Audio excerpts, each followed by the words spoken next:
వందనాలు అన్నయ్య గారు. అందరికీ వందనాలమ్మా. వందనాలండి. సంతోషం. మరి ఈ గూగుల్ మీట్లో చేరి వచ్చిన ప్రియులందరికీ కూడా ప్రభు అయిన యేసుక్రీస్తు పేరట అందరికీ వందనాలండి. ప్రియులరా, మనం మొన్నటి దినాన మనం నేర్చుకున్నటువంటి అంశంలో భాగంగా మనం ఈరోజు కూడా కొన్ని విషయాలు నేర్చుకోవడానికి ప్రయత్నం చేద్దాం. ఏది నీ సొంత ఊరు, ఏది నీ సొంత దేశం అనేటటువంటి అంశంతో మనం ఆలోచన చేద్దాం. ప్రియులరా, మొన్నటి దినాన నేను కొన్ని విషయాలు చెప్పడం జరిగింది. ఏది నీ సొంత ఊరు, ఏది నీ సొంత దేశం అంటే ఏంటంటే మనకు ఒక చిరునామా అంటూ ఉంటుంది. బ్రతికున్నప్పుడు ఆ చిరునామాని మనం చెప్తామని నేను చెప్పడం జరిగింది. మరణించాక మనిషి తన చిరునామాని మార్చుకుంటాడు. ఎందుకంటేనండి, మనకు ఫిలిప్పీ రాసిన పత్రికలో ఉంటుందండి, 3వ అధ్యాయం 20వ వచనంలో, మన పౌరస్థితి పరలోకమందు ఉన్నది అనేటటువంటి మాట మనకు కనిపిస్తుంది. కాబట్టి మన సొంత దేశం ఏదంటే ప్రియులారా, మనకు పరలోకమేనండి. శాశ్వతమైన దేశం, అక్కడే మనం నివాసం చేస్తాం. ఇది మనం నివసిస్తున్నటువంటి దేశం లేదా నివసిస్తున్నటువంటి ఊరు ఇది శాశ్వతం కాదని ఏంటండి కొంతవరకు మాత్రమే ఏంటండి మనం నివాసం చేసి మరలా ఆ శాశ్వతమైన ఊరులో లేదంటే శాశ్వతమైన దేశంలో వెళ్ళిపోతాము అనేటటువంటి సారాంశం మనం బైబిల్ ద్వారా మనం నేర్చుకున్నాం. కనుక ప్రియులారా, ఇందుకలా సిస్టర్ గారు ప్రార్థన చేస్తూ ఎవరికి లేని భాగ్యం మాకు మాత్రమే ఉంది ఏంటంటే, చాలా మంది ఈ రక్షణ దినాన్ని, నేటి రక్షణ దినం, ఈనాడే అనుకూలమైన సమయం, ఈ సమయాన్ని ఏంటండి చాలా మంది ఉపయోగించుకోవట్లేదండి. గనక మనమైతే బుద్ధిగల కన్యకల వల్లే బుద్ధిమంతులై బుద్ధిగల వారిగా ఉండి ఏంటండి సమయాన్ని పోనీయక సద్వినియోగం చేస్తూ దేవుని కొరకు ఏంటండి ప్రయాసపడుతున్నాం. ఎందుకంటే ఈ ప్రయాస అంటే మనకు ఇది శాశ్వతమైన రాజ్యం కాదు, శాశ్వతమైన దేశం కాదు. మనకంటూ శాశ్వతమైన లోకం ఉంది. మరణించిన తర్వాత మరో లోకం ఉంది. ఆ లోకానికి నేను వెళ్ళాలనే తపనతోనే మనం ఇన్ని రాత్రి పగలు ఏంటండి ఉదయం పూట ఏంటండి మనం ప్రార్థనలు, సాయంత్రం పూట గూగుల్ మీట్ ద్వారా ప్రార్థనలు ఏంటండి ఎన్నో కార్యక్రమాలు ఈ కర్మేల్ ప్రేయర్ టీమ్ చేస్తుందండి. కనుక ఎందుకండి ఈ ప్రయాస ఎందుకు అంటే, ఈ లోకంలో శాశ్వతమైన లోకం మనది కాదు. మనకు పౌరస్థితి పరలోకంలో ఉన్నదని మనం తెలుసుకున్నాం వారం. గనుక మనం ఏంటండి పరలోకమును గురించి ఏంటంటే పరలోకమును దక్కించుకోవడం గురించి మనం ఎక్కువగా కష్టపడుతున్నాం. గనక చాలామంది ఈ పరలోకంలో వెళ్ళాలి, శాశ్వతమైన లోకంలో వెళ్ళాలి, శాశ్వతమైన దేశంలో వెళ్ళాలి, శాశ్వతమైన ఏంటండి ఊరిలో వెళ్ళాలి అనేటటువంటి ఆశ చాలా మందిలో లేదండి, చాలా మందిలో లేదు. అందుకనే చూడండి, ఆ పై వచనాల్లో ఫిలిప్పీ రాసిన ఆ రోజు చదువుకున్నామండి, ఆ రోజు చదువుకున్నాం. గనక చూడండి, ఆ రోజు చూడండి, తాము సిగ్గుపడవలసిన సంగతుల యందు అతిశయపడుచున్నారు, భూ సంబంధమైన వాటి యందే మనసు ఉంచుతున్నారు. చాలా మంది ఏం తినాలి, ఏం త్రాగాలి, ఎలా ఉండాలి అనేటటువంటి సుఖభోగాలకు మనిషి ఏంటండి పడుతూ ఆయన సుఖభోగాలకు అనుభవించటానికి తన శరీరాన్ని ఏమి ఏంటండి ధరించాలి, ఏమి తినిపించాలి, ఎలాంటి వస్త్రాలు ధరించాలనేటటువంటి తపనతోటే ఈ లోకంలో చాలా మనుషులు పరిగెడుతున్నారే తప్ప దేవుని కొరకు ఒక గంట అంటే ఒక రోజు, ఒక వారం, ఒక నెల, ఒక సంవత్సరాన్ని ఇచ్చిన రోజులు లేవండి. గనక ప్రియులారా, ప్రతిదీ కూడా దేవుడు ఖచ్చితంగా మరణం తర్వాత ఖచ్చితంగా లెక్క అడుగుతాడన్నది మనిషి మర్చిపోకూడదు ప్రియులారా. గనక ప్రియులారా చూడండి, మనిషి మరణించిన తర్వాత ఏంటండి చిరునామాని మార్చుకుంటాడు. మరణం తర్వాత మనం చిరునామాని మార్చుకుంటాం. చూడండి ప్రియులారా, కొన్ని సందర్భాల్లో మనం అంటుంటాం, ఎవరైనా మన కళ్ళ ముందు మరణించిన వారు ఉంటే, నిద్రించిన వారు ఉంటే ఆయన చనిపోయాడు అంటుంటాం, చనిపోయారు అంటుంటాం. ఇలా మనం సంభాషిస్తూ ఉంటాం ఇతరులతో. అంటే చనిపోయారు అంటే పోయారు, పోయాడు అనే మాట పలుకుతూ ఉంటాం. అంటే ఎక్కడికి పోయాడు? శవం అనేది మన కళ్ళ ముందే ఉంది కదా. ఏడండి, శరీరం అనేది కళ్ళ ముందే ఉంది కదా. ప్రియులారా, మాటలు అర్థమవుతున్నాయా? వాయిస్ క్లారిటీగానే ఉందా? హలో. Okay, okay, okay. చూడండి, మనం మన ఎదుట బాడీని మనం చూస్తూ ఆయన మాట్లాడుతుంటాం. ఇలా ఉండేవాడు, ఇలా బ్రతికేవాడు, ఇప్పుడు చనిపోయాడు. అంటే ఏ కారణం చేత చనిపోయాడో ఎడండి, కొంతమంది యాక్సిడెంట్ అయినా కావచ్చు, మామూలు ఎడండి మంచాన పడి చనిపోవచ్చు, రోగాలతో చనిపోవచ్చు. ఏదో రకంగా మనిషి అన్నవాడు చనిపోతాడు. చనిపోయిన తర్వాత చనిపోయాడు అనే మాట ప్రయోగిస్తూ ఉంటాం చాలా మంది. అంటే చచ్చిపోయాడు, చచ్చాడట, మళ్ళీ పోయాడట. చచ్చాడట, పోయాడట, ఈ రెండు పదాల కలయికే చనిపోయాడు, చనిపోయారు అనే మాట మాట్లాడుతున్నాం. అంటే అక్కడే కదా బాడీ ఉంది, అక్కడే శరీరం ఉంది. మరి ఎక్కడికి పోయాడు అంటే ఈ లోకంలో లేదండి, భూమిలో లేదు. శాశ్వతమైన చిరునామాని మార్చుకుంటూ వెళ్ళిపోయారు. అంటే ఎక్కడికి వెళ్ళిపోయారంటే రెండు లోకాలు ఉన్నాయని బైబిల్ మనకు సెలవిస్తుందండి. ఈ రెండు లోకాలు ఏంటండి, లోకాలే రెండు మార్గాలు ఉన్నాయి. ఆ మార్గమే ఒకటి నరక మార్గం అయితే ఒకటి జీవమునకు పోవు మార్గము. ఏంటండి, కనుక ఈ రెండు లోకాల్లో అంటే ఒక వ్యక్తి మరణించాక ఈ రెండు లోకాల్లో వెళ్ళిపోక తప్పదు. అంటే అతని క్రియలను బట్టి ఏంటండి, ఆయన బ్రతుకును బట్టి నరకమా, ఆయన బ్రతుకును బట్టి పరలోకమా అన్నది భూమి మీద మనిషి మరి బ్రతుకును బట్టియే ఆ రెండు రాజ్యాల్లో వెళ్ళడానికి అవకాశం ఉంటుందండి. గనక ప్రియులారా, చాలా మంది చూడండి ఇలా మాట్లాడుతున్న విషయాలు మనం చూస్తుండదు. చనిపోయాడు అని అంటే చచ్చాడట, మళ్ళీ పోయాడట. అంటే ఆయన అడ్రస్ ఏంటండి? ఇప్పుడు మీకు ఉదాహరణగా ఆ, నా నా గురించి నేను చెప్తానండి. నాకు మరణం అంటూ దేవుడు పిలిస్తే నేను మరణించిన తర్వాత నా అడ్రస్ మార్చుకుంటానండి. చాలా మంది చనిపోయాడు అనేటటువంటి వారు మరి నా శవం ముందు లేదా శవం ఎదరగా ఉన్నప్పుడు మరి నా చిరునామా ఇదే అని చెప్పాలి కదా. ఈ పలానా తడ్డ ఊరు, గుంటసీమ ప్రాంతం, డుమ్రిగూడ ప్రాంతం అని చెప్పాలి కదా. అలా చెప్పరండి, మరణించాక అలా చెప్పము, ఆ చిరునామా చెప్పము. ఇది బ్రతికున్నంత వరకు మాత్రమే ఈ చిరునామా మనకు వర్తిస్తుంది. మరి తర్వాత జ్ఞాపకం చేయడం కొరకు ఈ చిరునామా వాడవచ్చు.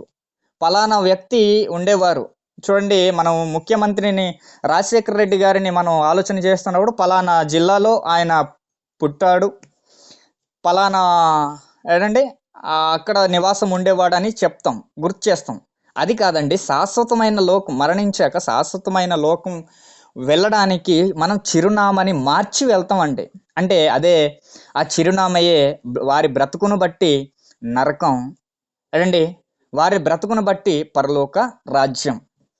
కనుక పిల్లరా, వారి వారి బ్రతుకును బట్టి దేవుడు లాక్డౌన్ ఏర్పాటు చేస్తాడండి. లాక్డౌన్ గురించి అవగాహన ఉంటుంది మనకు. 2019 సంవత్సరంన ప్రిల్లరా పెద్ద లాక్డౌన్ కదండి. ఫిబ్రవరి 23, 25 అనుకుంటా, 23, 25 నాకు ఐడియా లేదండి. అప్పుడు విధించారు లాక్డౌన్ ఒకరోజు. తర్వాత ఈ కరోనా సందర్భం ఎక్కువ అవుతున్న కొలది, మనుషులు చనిపోతున్న కొలది లాక్డౌన్ కొన్ని నెలలుగా పెంచుకుంటూ వచ్చారు. పిల్లరా చూడండి, ఈ లాక్డౌన్ గురించి మనకు కొంత అవగాహన ఉంది.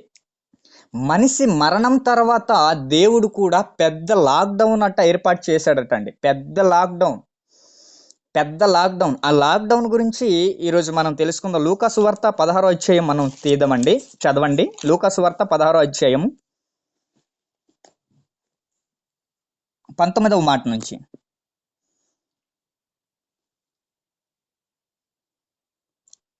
చదువుతారండి?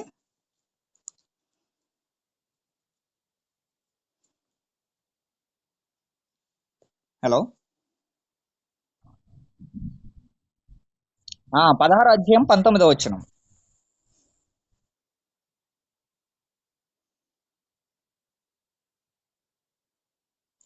16, 19. లూకా గారు రాసినటువంటి సువార్త 16 అధ్యాయం 19 వచనం. ఇక్కడ చూడండి ప్రియులరా, ఇక్కడ ధనవంతుడు ఒకడు ఉన్నాడు. అతను బ్రతికున్నప్పుడు ఎలాంటి బట్టలు ధరించేవాడంటే ఊదా రంగు బట్టలు, సన్నపు నార వస్త్రములు ధరించుకొని ప్రతిదినము బహుగా సుఖపడువాడు. ఏడండి, ఎలా బ్రతికేవాడటండి? ప్రతిదినము సుఖముగా. అంటే ఫిలిప్పి రాసిన పత్రికలో మనకు అక్కడ పైన 19వ వచనంలో అనుకుంటాను దేవుని వాక్యం రాయబడి ఉంది. ఎందుకంటే సిగ్గుపడవలసిన క్రియల యందు అతిశయపడుతూ ఏం తిందుమా ఏం ధరించుకుందామా అని అంటే మనిషి ఉండిపోయాడండి లోకంలో. అంటే దేవుని కొరకు మరణించిన తర్వాత మరో బ్రతుకు కొరకు ఆలోచన లేదు. ధనవంతుడు కూడా ఇక్కడ అలాగే ఉంటున్నాడండి. ఏం తినాలి, ఏం త్రాగాలి, ఎలాంటి వస్త్రాలు ధరించాలి అనేటటువంటి ఒక ఉన్నత జీవితాన్ని బ్రతకాలని కొన్ని ఈ మాయలో పడి ఉన్నటువంటి వాడే ధనవంతుడు ఇక్కడ ఉన్నాడండి. కనుక ఈయన చూడండి, ఇక్కడ ఈయన గురించి మనం చూస్తున్నప్పుడు మనకు అర్థమవుతుంది. ఊదారంగు బట్టలను సన్నపునార వస్త్రమును ధరించుకొని ప్రతిదినమట్ట బహుగా సుఖపడువాడు. ఏంటండి, చాలా మంది కూడా ఏంటండి తమ సొంత ఊరును సొంత దేశాన్ని మరిచిపోయి ఈ ధనవంతుడిలాగే సుఖపడుచు ప్రతిదినము ఏంటండి ప్రతిదినం సుఖపడుచు ఏంటండి ఉంటున్నారండి. వైభవంగా హాయిగా జీవిస్తున్నారు. కానీ ధనవంతుడికి వచ్చిన గతి తప్పదండి. గనక ప్రియులారా, మనమైతే బుద్ధి గలవారుగా ఉండి సమయాన్ని సద్వినియోగం చేసేవారుగా ఉండాలి. గనక ప్రియులారా, ఇక్కడ చూడండి, బహుగా సుఖపడువాడు.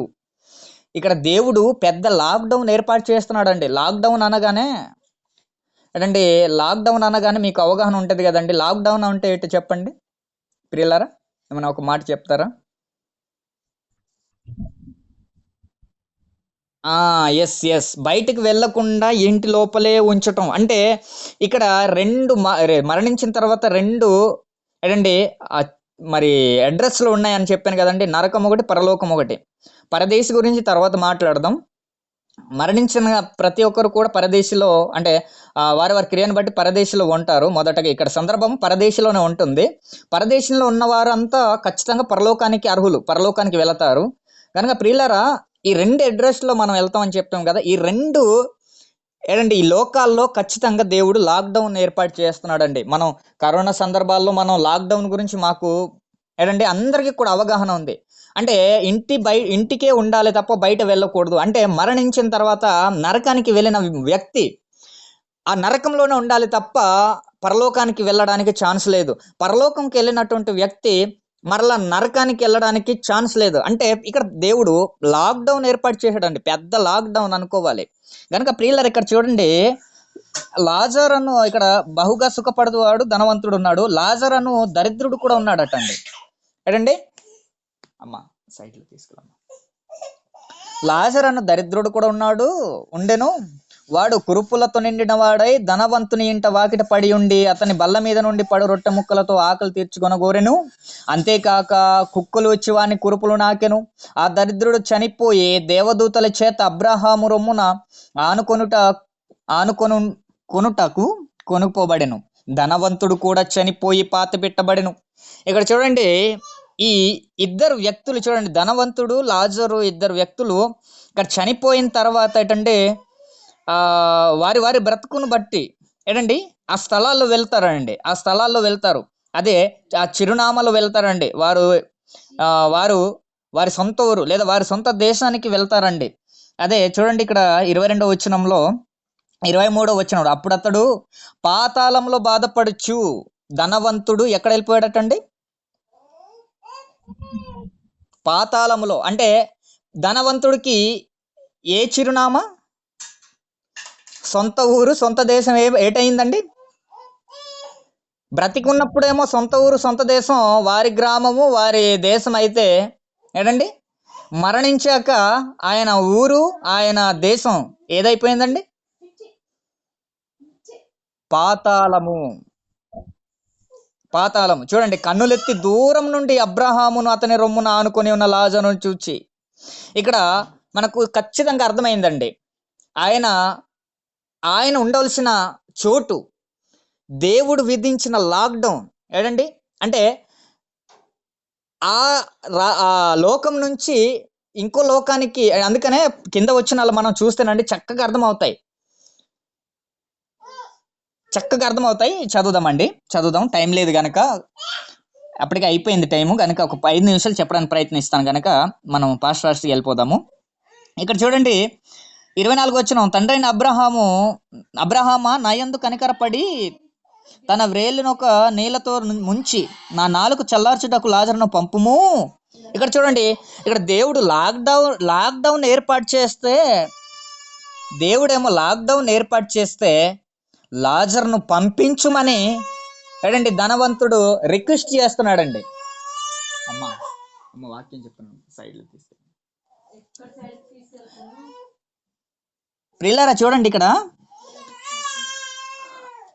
ఇక్కడ ధనవంతుడు ఎలా రిక్వెస్ట్ చేస్తున్నాడటండి, చల్లార్చుటకు, అంటే నా నాలుకను చల్లార్చటానికి లాజర్ను పంపించు. ఏడండి, లాజర్ను పంపించుమని చెప్తున్నాడు. కానీ పెద్ద లాక్డౌన్ ఉంది కదండి, మరి లాక్డౌన్ దేవుడు విధించాడు కదండి, ఎలా పంపిస్తాడు దేవుడు? నేను ఈ అగ్ని జ్వాలలో యాతన పడుచున్నానని కేకలు వేసి చెప్పెను. అందుకు అబ్రహాము, కుమారుడా, నీవు నీ జీవిత కాలమందు నీకిష్టమైనట్టు సుఖమును అనుభవించితివి, అలాగుననే లాజరు కష్టం అనుభవించనని జ్ఞాపకం చేసుకొనుము. ఇప్పుడైతే వాడు ఇక్కడ నెమ్మది పొందుచున్నాడు, నీవు యాతన పడుచున్నావు. ఇక్కడ చూడండి, లాజరు చాలా కష్టపడ్డాడండి భూమి మీద. అదే శాశ్వతమైన లోకం కాదని ఆయన ఏమి సంపాదించుకోలేదండి. ధనవంతుని ఎంట వాకిట పడి ఆయన తినేటటువంటి ఇంగిలి మెతుకులను తింటూ బ్రతుకుతున్నటువంటి వాడు దరిద్రుడు అని, ఆయనకి చూడండి బిరుదు దరిద్రుడు అని బైబిల్ దేవుడు ఇచ్చాడండి. దరిద్రులైన వారే పరలోకం వెళ్తారు. ధనవంతుడు ఏడండి పరలోకానికి వెళ్ళడానికి అనర్హులు. ఏమండి, బైబిల్లో ధనవంతుడు పరలోక రాజ్యానికి వెళ్ళరా అంటే దావీదు లాంటి వారు ఉన్నారు కదండి, చాలా మంది వెళ్తారండి. కానీ ధనమున్న వ్యక్తి ఎక్కువ గౌరవం, అసూయ ఏడండి అలాంటి తత్వం ఉంటుంది. కాబట్టి సూది బెజ్జంలో ఒంటె దూరత కంటే ధనవంతుడు పరలోకం వెళ్ళడం చాలా కష్టం అని దేవుడు చెప్పాడు. అంటే భక్తులు ధనవంతుడు లేరా అంటే ఉన్నారండి, చాలా మంది ఉన్నారు. ఆ ధనాన్ని ఎందుకోసం ఉపయోగించారో బైబిల్ మనకు చాలా స్పష్టంగా చెప్తుంది. అందుకనే ధనవంతులైన దైవ భక్తులు కూడా చాలా మంది పరలోకానికి దక్కించుకున్న వారు ఉన్నారండి. గనక ప్రియులారా, ఇక్కడ చూడండి, లాజర్ అయితే ఏడండి ఆయన బాధలు పడి ఇక్కడ నెమ్మది పొందుచున్నాడు, నువ్వైతే యాతన పడుచున్నావని అక్కడ చూడండి లాక్డౌన్ విధిస్తున్నటువంటి సందర్భాలు మనకు కనబడుతున్నాయి. దేవుడు ఏడంటే నరకం నుంచి పరలోకానికి వెళ్ళడానికి, లేదంటే పరలోకం నుంచి నరకం వెళ్ళడానికి ఛాన్స్ లేకుండా పెద్ద లాక్డౌన్ని విధించాడండి. అంతేకాక ఇక్కడ నుండి మీ యొద్దకు గోరువారు దాటి పోజాలకుండునట్లు 26వ వచనం ప్రియులారా, 26వ వచనం చూడండి. ఇక్కడ చూడండి ప్రియులారా, అంతేకాక ఇక్కడ నుండి మీ యొద్దకు గోరువారు దాటి ఏంటంటే పోజాలకుండునట్లు అక్కడి వారు మా యొద్దకు దాటి రాజాలకుండునట్టు మాకును మీకును మధ్య మహా అగాధం ఉంచబడి ఉన్నదని చెప్పెను. ప్రియులారా, అర్థమైందా? మరణించిన తర్వాత ఏడండి శాశ్వతమైన చిరునామా మార్చుకునేటటువంటి ఏడండి వ్యక్తి సందర్భాలని మనం ఇక్కడ చూస్తున్నాం. గనక చూడండి, ఇక్కడ లాక్డౌన్ దేవుడు ఏర్పాటు చేశాడండి, మహాగాధం అన్నాడు. ఏడండి కరోనా సందర్భాల్లో ఏడండి కొంతమంది ఏడండి కూలీ పనులకని వెళ్ళిపోయి ఏడండి లేదా ఉద్యోగ రీత్యానో ఏడండి ఏదో కారణం చేతను వేరే విదేశాల్లోకి, తర్వాత రాష్ట్రాలకు ఏడండి వెళ్ళి ఉంటున్నటువంటి వారికి లాక్డౌన్ విధించగానే ఎన్ని కష్టాలండి మనం టీవీ న్యూస్లో మనం చూసాం. ఏడండి కొన్ని గ్రామాల్లో అయితేనండి గ్రామాలకి కూడా ఏడండి మనుషుల్ని వెళ్తే భయాందోళనలకు గురిపడి బయటకు రాకుండా, వాళ్ళతో మాట్లాడకుండా, కనీసం రోజు మాట్లాడే 2 వ్యక్తులను కూడా మాట్లాడకుండా ఇంట్లో దాగిపోయిన సందర్భాలు ఉన్నాయండి. అంటే లాక్డౌన్ అనగానే మనకు అవగాహన ఉందండి. అంటే అక్కడ ఉన్నటువంటి వ్యక్తులు వేరే చోటుకు వెళ్లకుండా ఉండేటువంటి స్థలము, అది లాక్డౌన్. ఇది కరోనా సందర్భాల్లో కొన్ని నెలల వరకు లేదా సంవత్సరం వరకు లాక్డౌన్ విధించారు, కానీ ఇది శాశ్వతమైన లాక్డౌన్ అనే ప్రతి క్రైస్తవుడు మర్చిపోకూడదు. ఇది శాశ్వతమైన లాక్డౌన్. ఎందుకంటే ప్రియులారా, నరకంలో పడిన వ్యక్తి పరలోకంకి ఎప్పటికీ వెళ్ళలేడు. పరలోకంకి వెళ్ళిన వ్యక్తి నరకానికి ఎప్పుడు వెళ్ళలేడు. అంటే దేవుడు అక్కడ ఒక పెద్ద లాక్డౌన్ ఏర్పాటు చేశాడు కనుక 26 వచనం చూడండి. అంతేకాక ఇక్కడ నుండి మీ యొద్దకు దాటగోరు వారు దాటి పోజాలకుండునట్లు, అక్కడ నుండి వారు మా యొద్దకు దాటి రాజాలకుండునట్లు మాకును మీకును మధ్య మహా అగాధం ఉంచబడి ఉన్నదని చెప్పెను. అప్పుడు అతడు, తండ్రి, అలాగైతే నాకు ఐదుగురు సహోదరులు ఉన్నారు. వారు ఈ వేదనకరమైన స్థలమునకు రాకుండా వారికి సాక్ష్యమిచ్చుటకై నా తండ్రి ఇంటికి వారిని పంపవలనని నిన్ను వేడుకొనుచున్నాను. అయితే సరే, ఏంటండి యాతన పొడి స్థలం పాతాళంలో లాజర్ని పంపించమంటున్నారు కదా, అయితే అక్కడ వద్దు కానీ భూమి మీద పంపించండి. నాకు 5 సహోదరులు ఉన్నారు, 5 సహోదరుల దగ్గర పంపించండి, నా దగ్గర పంపించవద్దు. పోనీ నా యాతన పడే స్థలం నేనున్న చోటుకి నా సహోదరులు రాకుండా ఉండడానికి ఆ లోకంలో అయినా, అంటే భూలోకంలో అయినా ఏంటండి అక్కడైనా పంపించండి అని రిక్వెస్ట్ చేస్తున్నాడు. చూడండి, అప్పుడు అంటున్నాడు, వారును ఈ వేదనకరమైన స్థలముకి రాకుండా వారికి సాక్ష్యం ఇచ్చుటకై నా తండ్రి ఇంటికి వాని పంపించవాలని నేను వేడుకొనుచున్నాను. 29వ వచనం, అందుకు అబ్రహాము, వారి యొద్ద మోసే ప్రవక్తలు ఉన్నారు. ఈనాటి ఏంటండి దేవుని సేవకులు, దైవజనులు ఉన్నారు కదండి, ఏంటండి అలాంటి వారి మాటలు వింటే ఓకే, సరే, నువ్వు యాతన పడే స్థలానికి రాకుండా ఉంటారు. ఒకవేళ ఏంటండి దైవజనులు దేవుని మాటలను చెప్పేటటువంటి వారి మాట కూడా వినకుండా ఏంటండి వారు సుఖభోగాలు అనుభవిస్తూ తమ దేశము, తమ సొంత ఊరిని మరిచి జనులు అలా ప్రవర్తిస్తే మాత్రం ఖచ్చితంగా నువ్వు యాతన పడే స్థలానికి రాక తప్పదు అని సెలవిస్తున్నాడండి. చూడండి, అందుకనే వారి మాటలు వినవలనని అతను చెప్పగా అతడు, తండ్రివైన అబ్రహామా అలాగనవద్దు, తండ్రి అయిన అబ్రహామా అలాగా నువ్వెందుకు అంటున్నావయ్యా, అలాగ అనవద్దు అని ఎవరు ధనవంతుడు రిక్వెస్ట్ చేస్తున్నాడు. మృతుల నుండి ఒకడు వారి యొద్దకు వెళ్ళిన ఎడల వారు మారు మనసు పొందుతారని చెప్పాను. చూడండి, ఇక్కడ ఆయన తెలివితేటలు ఎంత ప్రదర్శిస్తున్నాడండి. ధనవంతుడు తెలివిని ఉపయోగిస్తున్నాడు, కానీ ఆ ఉపయోగం లేకుండా పోతుందండి. ఏంటండి నరక శిక్షలో పడిన వారికి ఎంత తెలివైన, ఎంత జ్ఞానం ఉన్నా ఉపయోగపడుతుందండి? పడదండి. అందుకనే దేవుని వాక్యం ఉంటుంది, ఆ నరక శిక్షలో పడితే ఎంత తెలివి జ్ఞానం ఉన్నవాడైనా సరే అవన్నీ ఏమైపోతాయండి, పనికి రావండి. ఎంత జ్ఞానం ఉన్నా, ఎంత ఏది ఉన్నా కూడా పనికి రాదండి. అందుకని ఇక్కడ చాలా తెలివి ఉపయోగిస్తున్నాడు ధనవంతుడు. అలాగ అనొద్దు అబ్రహామా, నాకు 5 సహోదరులు ఉన్నారు, పోనీ ఈ పాతాల నేను యాతన పడు స్థలంలో నువ్వు పంపించను అంటున్నావు, ఓకే, నేను దాన్ని స్వీకరిస్తాను. కానీ నాలాగా రాకుండా ఏంటంటే యాతన పడు స్థలానికి రాకుండా నాకు 5 సహోదరులు భూమి మీద బ్రతుకుతున్నారు, అలాంటి వారి యొద్దకైనా పంపించు. మరణించి ఏంటంటే అక్కడ చూడండి, మరణించిన వారు ఒకరు వెళ్తే ఖచ్చితంగా నమ్ముతారు అని అక్కడ ధనవంతుడు చెప్తున్నాడు. చూడండి, 30వ వచనం,